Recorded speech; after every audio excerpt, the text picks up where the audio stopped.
তো আজকে শিব পুজো, আজকে হচ্ছে ফেব্রুয়ারি 19 তারিখ, মানে কালকে 18 তারিখ শিব পুজো ছিল, আজও শিব পুজো আছে। তো আজকে আমরা জল ঢালতে যাবো শিবের মাথায়। তো কোথায় যাব সেটা তোমরা দেখতে থাকো ভিডিওটা, তাহলেই দেখতে পাবে যে কোথায় যাচ্ছি, কোন শিবে জল ঢালছি, কত দূর গেলাম।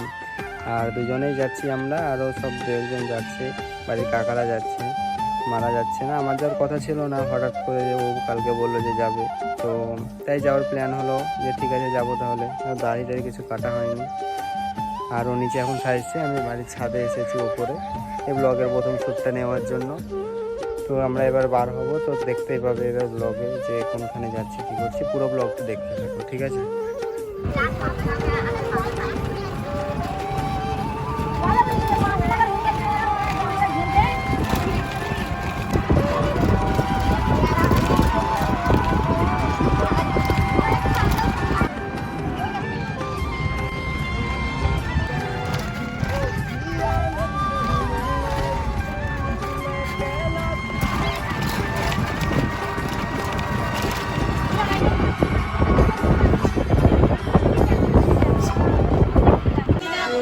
তো ফাইনালি আমরা পৌঁছেই গেলাম পন্নেশ্বরে। আর পৌঁছানোর সঙ্গে সঙ্গে লাইনে দাঁড়িয়ে গেলাম, মানে ভিড় এতটাই ছিল যে না দাঁড়ালে বাড়ি যেতে কতক্ষণ লাগবে কি বলবো। যত দেরি করবো ততই মানে দেরিতে বাড়ি পৌঁছাবো। 1 ঘন্টা দাঁড়ানোর পরেই আমি মন্দিরের কাছাকাছি এলাম। এখনও যে কত লোক পেছনের দিকে দাঁড়িয়ে আছে, অনেকক্ষণ ধরে দাঁড়াতে হবে, মানে কি বলবো। এই যে দেখো পেছনে অনেকটা লাইন করেছে, অনেক দূর পর্যন্ত।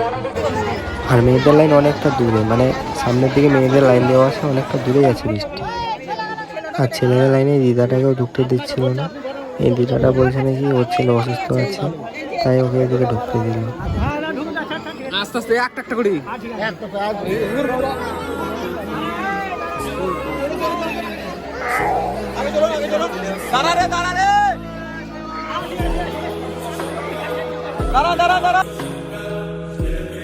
ভিতরে এতটাই ভিড় ছিল যে ব্লগ বানানো খুবই মুশকিল হয়ে গেছিল। খুব কষ্ট করে ভিডিও ক্লিপগুলো নিয়েছি, দেখো তোমরা।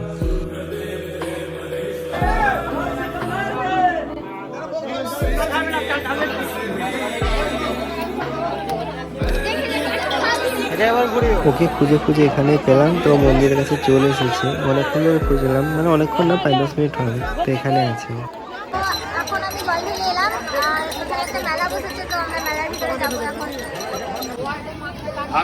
তোমরা তো জানো যে জল ঢালতে হয় না খেয়ে, তো খুব খিদে পেয়েছে তাই মুড়িয়ে খাবো, তাই সিঙ্গারা ও চপ নিলাম মুড়ি খাওয়ার জন্য।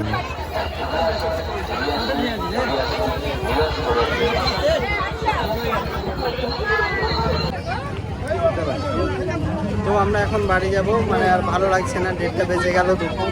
তো অনেকক্ষণ ধরে মানে লাইনে দাঁড়িয়ে থাকার পর পুজো দেওয়ার পরে আর শরীরে আর ভালো লাগছে না। আর মেলা থেকে বার হয়ে গেছি, আর মেলাও সেরকম খুব একটা যেরকম খুব একটা ভালো লাগবে। তো এখন বাড়ি যাচ্ছি, আমার রাস্তায় দেখতে পাচ্ছি। আর বাড়ির জন্য কিছু ঝুড়ি নিলাম।